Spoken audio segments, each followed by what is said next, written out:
Good morning, everyone, and welcome to the Early Edge, brought to you by BetMGM, the sports book born in Vegas. We got a great show for you today. Chip and the Chip Me Up are back, but we got to see how we did last night on the recap screen. What a weird game. The chat is lighting it up. Let's take a look at the recap screen because this was underwhelming, pun intended. We certainly didn't want to see 0 touchdowns in this game. I don't know. Maybe we don't have the recap screen. I guess we don't. Well, I'll tell everybody. 7-6 is how we ended up. RJ White had a good night. I missed mine. Mike McClure missed his. Ken's missed hers by a couple of yards on the Ricky Pearsall catch. Long story short, 7-6, not a great day. Certainly not a terrible day. We got to improve. And we improve with a great crew on BPE Friday.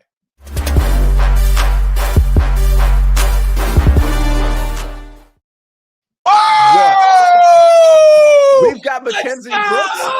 We've got Buckets. And last week, I got to tell you, Chip, you missed the show, which we were all very sad about, but then instantly not sad because Buckets did the Chip Me Up, and it was actually excellent. So I'm not saying he's going to steal your little bit here, but you got to come strong today. How about a quick Chip Me Up?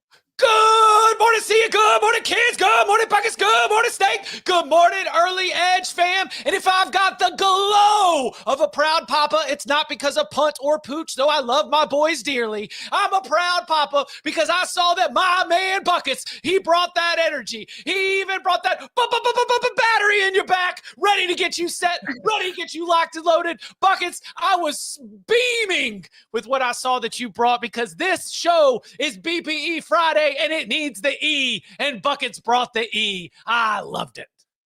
Buckets, your response. I mean, it really was pretty good last week. Not that good. It wasn't Chip Patterson good, but it was like whatever the rung below that is, that's where it was. That's a compliment. A single tear just ran down my face as I finally heard someone tell me they were proud of me after 30 years of this living on this earth. But I do just want to throw this out there just because I know everyone's going to ask about it. Sia, the coin was right once again with Brock Purdy. Got to get ahead of that one for everyone. It's unbelievable. I mean, it actually kind of is unbelievable. I didn't have the best night last night. Obviously, Brock Purdy, I thought I got great closing line value with over 243.5 passing yards. I think it closed around 257, 256. That game was, Mackenzie, your reaction. I mean, the first quarter, I was like, okay, it's raining. You know, they'll figure it out. Like, these defenses really aren't that good, particularly the Rams. It kept raining, and we kept seeing Brock Purdy in particular just be quite bad. That was a tough game to watch. It was tough to watch. Absolutely horrendous night for anytime touchdown bettors, which super included myself. Yes. Thought Ricky Pearsall would give me something to live for. He did not. So I really got the whole pregame show last night, like fired up about a Pearsall game. Didn't get it. Very underwhelming game. Not even a single touchdown is very tough to see on a primetime game.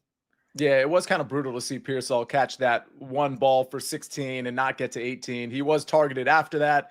It didn't work out. I mean, listen, this is a bad look on Brock Purdy's part. It just was a bad game. It's raining. It's not like the wind was up. We gotta do better than that. San Francisco 49ers. Shout out to the Rams, who have made themselves very relevant in the playoff hunt. All right. Well, Chip, what's interesting is normally when you're here on a Friday, we've got Friday Night Lights. We got a Friday night game to talk about, and then we steer it back to soccer and something else, and then we go back to you for college football on a Saturday. So we're going to do it a little different. You've got college football for us later on in the show, but you're going to kick us off with college basketball tonight. Yeah, College Hoops Chip is back. And if there's one thing that I'm going to do to get started, it's going to be to find the vibes, because you go look at your Ken Palms, you go look at your Bart Torviks, you go look at your Evan Mias, and they're saying like, oh man, this Nebraska-Indiana game, I mean, it's like 1 point either way. Well, no. Because you know what cannot be factored in is the home court advantage that is Pinnacle Bank Arena. Nebraska, 10-0 in conference play at home. You go out to Lincoln, you show up for one thing, and that's to lose to Fred Hoiberg and those Huskers. So I'm going to take Nebraska. I'm going to lay the 3.5. And this is a great lesson for turning your notifications on, because I got this in on SportsLine. This thing is run out to 4.5. Vibes-wise, I'll still take it because, and buddy, this is just like a cherry on top. top. You know what Indiana has not done? Just not even done it once this season? Played in a true road game. They've all been home or they've all been neutral. And Mike Woodson's Hoosiers have fallen short of expectations frequently throughout his time in Bloomington. I mean, fading Indiana in its first true road game of the season. I mean, sign me up. Throw in Nebraska's home court advantage in Big Ten play. That's why I would even take it at 4.5 too. So yeah, we're going to go Huskers laying the points against Indiana here on Friday night. All right. So if you're a SportsLine member, you got this at 3.5. But Chip, you have said you'll take it at 4.5. So yeah, because I mean, if I am fading first of all, they're both up-tempo teams. You can see this with our total around like 151, 152. You do have probably some variance there, but I'm betting on them crapping their pants. You know, and if you're betting on them crapping their pants, then like what's 3.5 to 4.5? You know, like am I really gonna get a hang up on that? If I lose on a free throw or something, whatever. But the principle is they ain't ready for what Pinnacle Bank Arena has got for them. They are gonna get overdraft fees tonight. Let's go Huskers. Wow. We got a lot out of that follow-up. We got some Chip dropping some Chip sports betting terms of art there, which I absolutely love to hear. By the way, Buckets, I want to go to your picks, but let's actually take a look at the recap screen. We didn't get to it. So looks like, again, 7-6 here. You see where the X's are. Debo got to 3 catches. Would have been 4 if he had caught what looked like it could have been a touchdown. Certainly would have been a first down inside the 10-yard line. A lot of almosts on this one, but 7-6, certainly not terrible. Shout out to RJ White for taking the under and the Rams +3. They call RJ White sharp for a reason. Buckets, they call you sharp, but they call your coin sharper. So I know you have a couple soccer picks, and I'm hoping they're coin flip induced in terms of where the picks came from. No? Sure, we could go with that, Sia. I'm going to try to channel my best Chip here and continue his intelligent, fantastic analysis here. So speaking of crapping your pants, let's talk about La Liga, and let's talk about Valencia and Valladolid, because we have not 2 of the worst. We have the 2 worst La Liga sides, period, right now, and it's not even close. Valencia has 2 wins in 14 matches and only 13 goals scored. They've been embarrassing as they sit 19th on the La Liga table, and the only team doing worse than them is their opponent, Real Valladolid, this afternoon, who is also sitting with 2 wins over their first 16 matches. We have 2 terrible teams, and when 2 terrible teams play, one of 2 things happen. The first is the game script that we hate. It ends 0-0. There's not a single shot. Nobody does anything, and we all take a nice little nap during this matchup. I don't think that happens. I think we see 3 or 4 goals in this game because this is a chance to have a 6-point swing in the relegation zone. I am taking both teams to score at +110 because, frankly, this shouldn't be plus odds. I know these teams have horrible offenses, but they have even worse defenses. I think that both teams want to get 3 points out of this, and we're going to see goals galore. For our second matchup, not quite as exciting, maybe, as the crap fest that is La Liga, but we go to the Dutch Eredivisie, where we have a really good game between PEZ Zwolle and Willem II here. And I'm taking, again, the exact same bet. Both teams to score at -110. And I want to say this. Every single time these 2 teams have played each other in club history, in the history of their teams, both teams to score has hit every single time. Now, to be fair, they've only played twice in club history, so that's a little bit misleading. But even with that being said, both teams are missing key defenders. Both teams are middle of the table. Both teams are good enough attacking teams to share the spoils here. BTTS all day at this one at -110. All right. Well, last I checked, 2 for 2 is, in fact, 100%. This is just real quick here, Sia. Last year, when Chelsea and Dortmund played each other, someone on Twitter, I don't remember who it was, they go, Chelsea has never lost to Dortmund in club history. We have to take Chelsea. They played once in 1988, but so many people saw that it's never happened stat and just latched onto it. So be careful, because that's very easy to do. Look at Buckets calling out Martin Green. That was pretty much uncalled for. I don't think he deserved that. All right. Well, if you want to make those bets, that was not Martin Green. If you want to make those bets, the chip bets, or the bets you're about to hear from Mackenzie Brooks, because she's going to college basketball too, and the NBA, I've got an NFL pick. You can make all those picks at BetMGM. New BetMGM customers can sign up today and get up to $1,500 in bonus bets. Just place your first wager of at least $10, and you will receive up to $1,500 instantly if your bet loses with bonus code EDGE. That's bonus code EDGE, EDGE. All right, we're finally going to get to Mackenzie's picks. We're going to do it right after this message from our partners. CBS Sports HQ, giving you college football coverage unlike anyone else. We're talking Big Ten. Pre- and post-game coverage. Are you encouraged with the way that this team responded? Along with breaking news. A lot of movement in the rankings this week. Highlights and expert analysis. That streak could be in jeopardy here. Sure. What was your main takeaway from this game? How impressive was his domination? That really changed the football game. Let's go ahead and have some more fun. Another wild ending. The chaos continues. Turn to CBS Sports HQ. Sample size, who cares, says Snug the Cat. We don't need that. What we do need is a college basketball pick from Mackenzie Brooks. And if you don't mind, Mackenzie, how about maybe an NBA prop? Oh, yeah. I mean, when Buckets was over there talking about clubs, like soccer clubs, it really got me thinking of my cover 3 moments with the little Club Ken. So, Chip, cue the music. Whoa. Okay. Here we go. What? All right, Club Ken's dialed in. Here we go. We're going to start with the NBA because you know who isn't crapping their pants? Joel Embiid. Okay. Are there a million different times I want to back him? Absolutely not. Is this one of them? He's healthy, like not questionable, not doubtful. He is playing this game and he's actually trying based off last game when he put up 31 points on Chicago. I'd like to believe we're in a small stretch.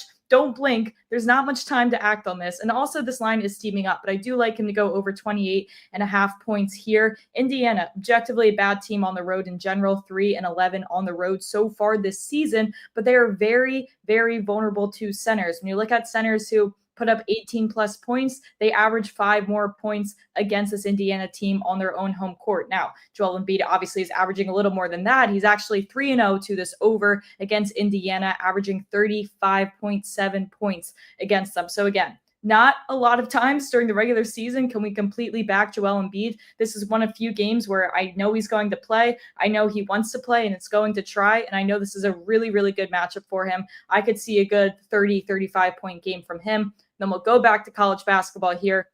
Back in Colorado, the Buffs at home against South Dakota State here. Just a bad road team against a phenomenal home team. Colorado 7-0 at home this year, plus 15 point differential, not a similar point differential when you look at them at the road. So there is something about that home court for them. Shooting 53% on 2-point field goals as well at home. South Dakota State, they just kind of got ran out of the gym by Nevada on the road as well. Their point differential is pretty weak on the road. 10-11 ATS on the road, while you're looking at Colorado, 15-11 so far on the season ATS at home as well.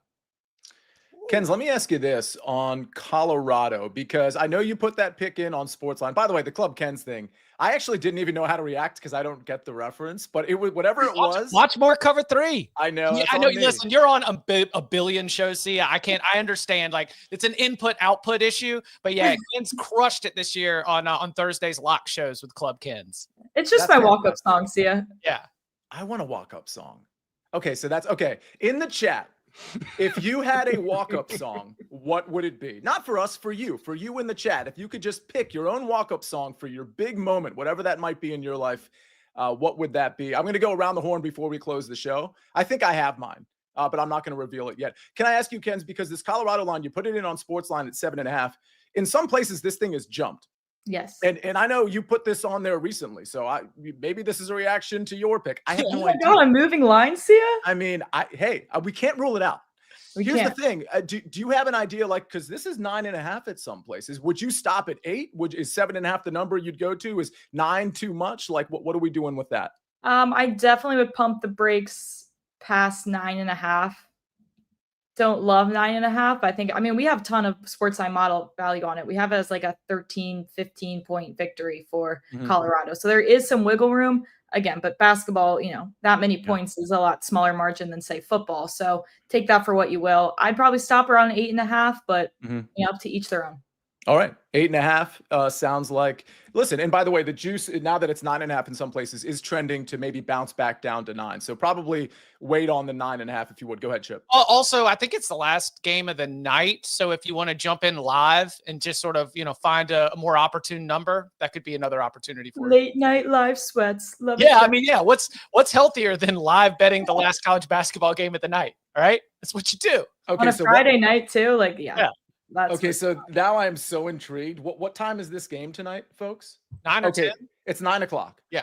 I am going to be watching this game, and I'm going to tag all of you too, Buckets, and we're going to come up, if the opportunity presents itself, we're going to come up with a live betting opportunity that maybe all of you in the chat can tail us on as well. Just throwing that out. I mean, bet it pre-flop too, but that's probably how I'm going to play, because I think that could be a fun thing to do tonight. All right, I'm going to go to my pick. You guys are going to hate it. You guys and girls are going to hate it.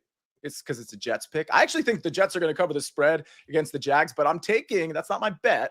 It might be later. I'm taking the Jets team total over 21.5. I like what I saw from the Jets against the Dolphins. That was a game they should have won. They scored 26 points over their last 3 games. They've been over 20. I think it's 26, 24, and 21 over their last 3. What intrigues me here, if you want to just take a little walk, a little stroll down Narrative Street, I do think Aaron Rodgers has got this Netflix thing coming out, or maybe it's already out. He's got the last few games of the season. I do think he showcased himself a little bit last week, and I do think he wants to close the year throwing the ball like he did for, what was it, over 300 yards. I think it was close to 340 yards last week. More importantly, this Jacksonville defense, they don't create a pass rush. Aaron Rodgers is going to be able to sit back and hit his friends, Garrett Wilson, Devontae Adams, Conklin, Alan Lazard, among others. So yeah, I think the Jets are going to be able to move the ball. They've shown that they can score. And what I do like about this team is Breece Hall may or may not play. I don't really think that factors into my bet, but some of these stars are playing in games like this. Like, it looks like Sauce Gardner is going to play. I don't think this team has given up on each other in the sense that they're just going to mail it in the rest of the 4 games here. Mac Jones, the quarterback for the Jacksonville Jaguars, what's his interception to touchdown ratio? It's like 5-1. He could create some short fields for the Jets, and that could be what we need to topple this over. But I think Aaron Rodgers and company get this themselves. I just need 22 points or more. Give me the Jets team total over. All right, let's stick with football, Chip, because tomorrow at 3 o'clock, we've got Army, we've got Navy, we've got a first half bet. Yeah, it's America's game. You can watch it on CBS, America's Most Watched Network, the network of stars, 3 p.m. Eastern time. You can stream it on Paramount Plus, a mountain of entertainment. Lots of good lead up, too, if you want to see the pageantry and stuff. And pageantry plays a role in what I'm going for here, because think about what happened in Navy, because remember, they had like 1 billion turnovers against Notre Dame. Their quarterback got his thumb a little banged up. Not great for an option offense. Then all of a sudden they came out of that game and like they lost another. They let one loss become 2 and kind of lost their footing a little bit. But they finished the season with a win against ECU, and they were now just able to be angry and stew on it and wait for the only thing that they really have left to play for this season, and that is the most important game of the whole year against Army. Now, what has Army been doing? Army has just been trucking everybody. They just beat Tulane in the American Athletic Conference Championship game, in a game where they had 0 punts and 0 penalties. Great performance by the Black Knights. So I'm wondering if Navy, with a little bit more time to get ready, is going to have a great start to this game. And that's why I love the first half play of Navy plus 3.5. So basically what we're going for here is for Navy to score early in the first half, because given the total, given the number of possessions we're expecting, and the way that Army sort of is a little bit more methodical, I think that this gives us a great chance to be able to get to halftime. Now, Army's the better team. Don't get it twisted. I don't want to have to dance with 6.5, though. If you got over 7, if this thing continues to move close to kickoff, I don't hate jumping in on Navy there too, but there you got flyovers, you got dignitaries all over the field, similar to a Super Bowl or a national championship game in college football. There's just so much pomp and circumstance that it might just be a little bit wonky. And what is Navy? They are explosive. They are not as efficient. They are not as methodical. But if you can just hit one of those explosive plays, then I think you could be cruising to a Navy first half cover, especially at 3.5. All right. Any thoughts on, you might have just referenced this, any thoughts on the line in general, the overall line? Because I have heard somebody say, just one person, and I haven't studied this game, that they like Army minus the 6.5. And my question for you is, you and Mike McClure had that sort of each half opportunity in that one game. I think it was an Ole Miss game where you had the halftime bet and then you had the overall bet. Do you see Army winning this but not covering ultimately? Yeah. We call that a treasure map. And you can just sort of like thread the needle and find your way. Yeah. So if you wanted to go Navy first half, Army full game, I don't hate that. But let me introduce another sicko little thing in my tool chest right here. It's called the Moneyline Alt Line, where you would get Navy plus 218, but then Army minus 13.5 plus 218, because the variance here would be Army blowout win or Navy upset. Wow. I think you could do that with the with the over under too. Like take 2 completely alt, because I could see this either being a very high scoring game or a super low scoring, disgusting game. I agree. I could see Army scoring 34 points in this game. But it could also be 17-11, just like it was last year. So I think that you play with, again, Army's more methodical, but the better team. Navy's not as good, but they are more explosive. We've got a lot of variance with what's going to happen in this one. Wow.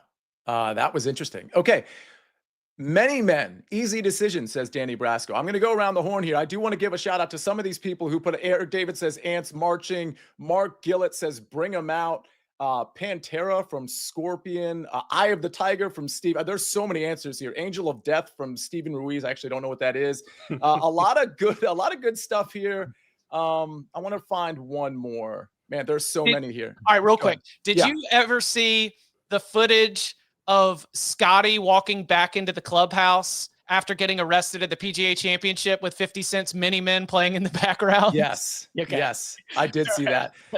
I will forever think about that clip now when I hear that song. But Mini Men's by the way, great call right there. And I do think mine might be T.I.'s Bring 'Em Out. I mean, I know that I'm definitely dating myself, but that was I think that basically every Broughton High School like sports team in that year, like 02, 03, that was what they came out of the tunnel with. We were jumping with that one for sure. Well, mine's even older. Mine is Allen Iverson coming out of the tunnel for Georgetown against Syracuse. The last 2 times they were going to play, the last time Georgetown was going to host Syracuse with Iverson and I believe Lawrence Moten on the court for Syracuse. And Allen Iverson came out leading the pack with this slow kind of strut to Ini Kamose's Here Comes the Hot Stepper.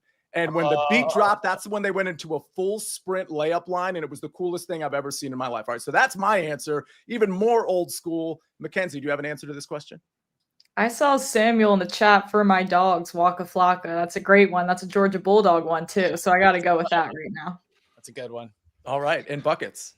Buckle up, folks. I need to have a show where it's me and people who are below the age of 45 or something, because I haven't understood a single reference that has been made on the show for the past 6 months. And it's starting to get a little frustrating on my end. I will say that my walkout song, which I guarantee just by looking at all of you, none of you have heard of, it's called Tarzan by Unicorns on Ketamine. That would be my walkout song. Buckets, I know that song. You do not know Unicorns on Ketamine.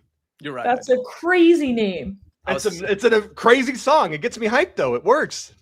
To be honest, I do know that song because I did a tweet like a year ago about. I thought I was to say because I did some ketamine and I saw some unicorns and it was a great song. You responded with that song, so I actually checked it out. All right, let's get to the recap screen and get everybody out of here. I'm on Jets team total over 21.5 at -110. Chip Patterson, Nebraska -3.5 tonight, and college football, Navy first half +3.5. Buckets, you're going to do this 140 because I'll probably screw it up. What are your 2 picks? I am looking at PEZ, Zvol, and Willem, both teams to score, and then Valladolid versus Valencia, both teams to score. All right, that's -110 and +110 respectively in Mackenzie Brooks.